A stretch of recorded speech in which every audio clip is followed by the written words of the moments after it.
Real estate professional के रूप में हम सभी को कभी ना कभी ऐसे क्लाइंट का सामना करना पड़ता है जो कहते हैं, मैं अपनी प्रॉपर्टी खुद बेचना चाहता हूँ।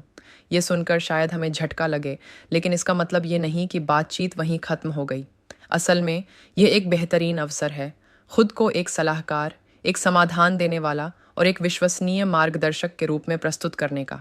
सबसे पहले आपको यह समझना है कि क्लाइंट ऐसा क्यों सोच रहा है। क्या वह कमीशन से बचना चाहता है? क्या उसे लगता है कि उसे एजेंट की ज़रूरत नहीं है? क्या उसका पहले कोई बुरा अनुभव रहा है? एक सरल सवाल पूछिए। यह जानकर अच्छा लगा कि आप खुद बेचने की सोच रहे हैं। क्या मैं जान सकता हूँ कि आपने ऐसा क्यों सोचा? इस सवाल से दो फायदे होंगे। एक, आप उसकी मानसिकता समझ पाएंगे।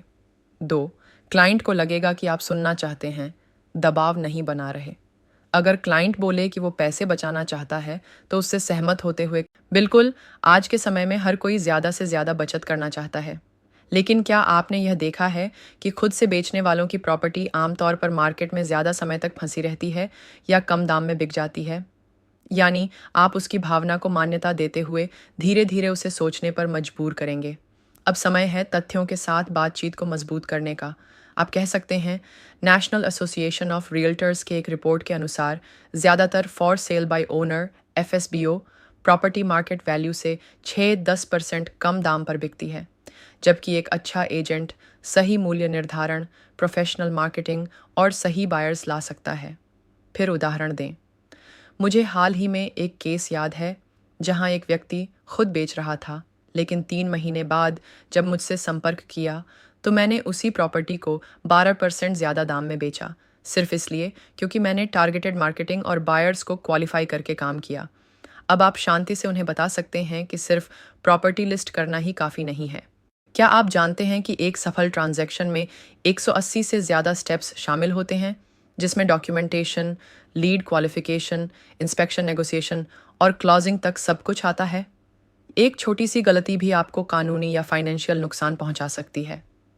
अब आप उन्हें याद दिलाइए कि प्रॉपर्टी बेचना एक फुल टाइम काम है। मान लीजिए आपको एक अच्छा बायर मिल भी जाए, फिर भी क्या आपके पास समय है कॉल्स अटेंड करने का, विजिट करवाने का, डॉक्यूमेंटेशन चेक करने का और फिर डील नेगोशिएट करने का? आप अपने प्रोफेशन में एक्सपर्ट हैं और हम अपने प्रोफेशन में। अगर हम अपने अपने काम करें तो रिजल्ट कहीं बेहतर होंगे। अब आप उन्हें दो विकल्प दे सकते हैं और कोई भी विकल्प आपकी दिशा में ही जाता हो। अगर आप चाहें तो मैं आपकी प्रॉपर्टी को बिना किसी एक्सक्लूसिव कॉन्ट्रैक्ट के मार्केट में दिखा सकता हूं, और अगर मेरा कोई बायर हुआ तो हम आगे बात कर सकते हैं। इससे आप स्वतंत्र भी रहेंगे और मुझे भी अपना काम दिखाने का मौका मिलेगा। या मैं एक फ्री होम वैल्यू असेसमेंट कर सकता हूं, जिससे आपको यह अंदाज़ा हो जाएगा कि मार्केट में इसकी सही कीमत क्या है, और फिर आप तय कर सकते हैं कि आप खुद बेचना चाहेंगे या मेरे साथ काम करना चाहेंगे। अब आप धीरे से अपनी ब्रांडिंग और अनुभव की बात कर सकते हैं। मैं पिछले 5 सालों में 100+ प्रॉपर्टी डील्स सफलतापूर्वक कर चुका हूं, और मेरा मुख्य लक्ष्य यही है कि मेरा क्लाइंट कम समय में ज़्यादा पैसा कमाए, और वो भी बिना किसी तनाव के। मैं न केवल बायर लाता हूं, बल्कि उसका बैकग्राउंड, फाइनेंसिंग, इरादा और कैपेसिटी सब चेक करता हूं, ताकि आप एक स्ट्रॉन्ग डील पर भरोसा कर सकें। बातचीत का अंत ऐसे करें जिससे वो दबाव में ना आए, पर गंभीरता से सोचें।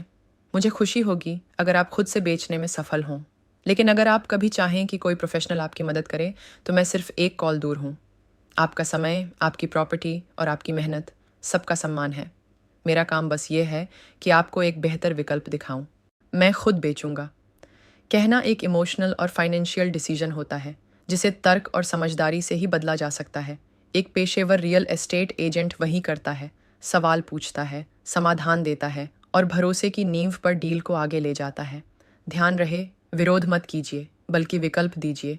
आप जब क्लाइंट को समझते हैं, वो आपको समझने लगते हैं।